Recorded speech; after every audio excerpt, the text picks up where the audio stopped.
Ma'am ఇప్పుడు foreign సంబంధాలు చేసుకుంటే వచ్చే అడ్వాంటేజెస్ ఏంటి, డిసడ్వాంటేజెస్ ఏంటి? అడ్వాంటేజెస్ డిసడ్వాంటేజెస్ రెండు ఉండవు రూపాయి. ఇప్పుడు ఏంటంటే సంబంధం చేసుకునే వాళ్ళని బట్టి ఉంటుంది, వాళ్ళ కెరియర్ వాళ్ళు ఎలా ప్లాన్ చేసుకుంటున్నారో దాన్ని బేస్ చేసుకుని ఉంటుందే కానీ వేరే దేశంలో చేసుకున్నంత మాత్రాన డిసడ్వాంటేజెస్ అడ్వాంటేజెస్ రెండు ఏమీ ఉండవు. ఇప్పుడున్న సొసైటీలో మ్యూచువల్గా వాళ్ళిద్దరికి ఏది బెనిఫిట్ అదే అడ్వాంటేజ్. ఒకళ్ళు అక్కడ ఒకళ్ళు ఇక్కడుండి లేకపోతే ఒకళ్ళు సాక్రిఫైస్ చేసుకుని ఇంకొకరి దగ్గరికి వెళ్తే అది డిసడ్వాంటేజ్ అవుతుంది. అంతకు మించి every country has its own pros and cons. So parents కొన్ని భయాలు ఉంటాయి కదా, ఇప్పుడు ఫారెన్కి ఆ అమ్మాయిని పెళ్లి చేసుకుని తీసుకెళ్ళిన తర్వాత ఏదైనా కష్టం వస్తే గబాలు మనం వెళ్ళలేము, ఇక్కడుంటే అదేమైనా చూసుకోగలం కదా అని. అసలు నెగిటివ్ థాట్తో ముందుకెళ్ళేటప్పుడు ఈ ఒక్క విషయంలోనే కాదు, రకరకాల భయాలు ఉంటాయి. కారు ఎక్కకూడదు, స్కూటర్ ఎక్కకూడదు, బస్ ఎక్కి ఆఫీస్కి వెళ్ళలేము. కొన్ని థాట్ ప్రాసెస్లు మార్చుకోవాలి పిల్లల్ని చదువుకోవడానికి అబ్రాడ్ పంపించేటప్పుడు, వర్క్ చేయడానికి అబ్రాడ్ పంపించేటప్పుడు let them face the world, let them face the life అనుకోవాలి. కానీ ఏదన్నా కష్టం వస్తే మేము దగ్గర ఉన్నామంటే, ఇప్పుడు యాక్చువల్గా చెప్పాలంటే ఉన్న ఊర్లో పేరెంట్స్ దగ్గరికి వెళ్ళటానికన్నా మనకు 4 రోజులు పడుతుంది, కానీ వేరే దేశంలో ఉన్న వాళ్ళ దగ్గరికి వెళ్ళటానికి ఈరోజు నైట్ ప్లాన్ చేసుకుని రేపు పొద్దున్నే అక్కడ ఉంటున్నాం.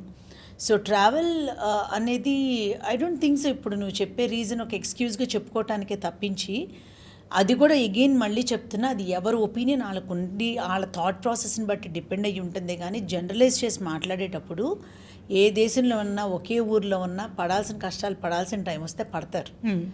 సో ఒకే ఊర్లో తల్లిదండ్రులు ఉండి సూసైడ్ చేసుకున్న పిల్లల్ని కానీ డైవర్స్ చేసుకున్న పిల్లల్ని కానీ మనం చూడలేదు రూపా. రోజు వెళ్ళి పంచాయతీల్లో కూర్చోవాలి, పెళ్లి చేస్తాను, అసలు ఆ థాట్ ప్రాసెస్లో సంబంధం వెతుక్కోవటమే తప్పు.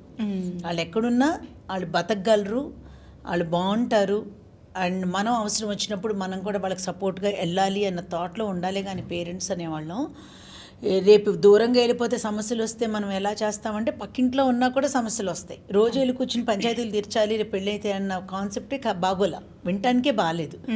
సో కెరియర్ అడ్జస్ట్మెంట్స్ కోసం ప్లానింగ్ చేసుకోవాల్సిందే కానీ పెళ్లి సంబంధాల చుట్టూలో అది ఇది దాని మీద ఇది అడ్వాంటేజ్ దాని మీద డిసడ్వాంటేజ్ అంటే నన్ను అడిగితే మాత్రం సరే ఇది ఓకే. మామూలు మన సంబంధాల గురించి ఇప్పుడు మాట్లాడుకున్నాం. కొంతమంది ఏం చేస్తారు, ఈ మధ్య ఎక్కువగా చూస్తున్నాం ఫారినర్స్ని పెళ్లి చేసుకుంటున్నారు ఇండియన్స్.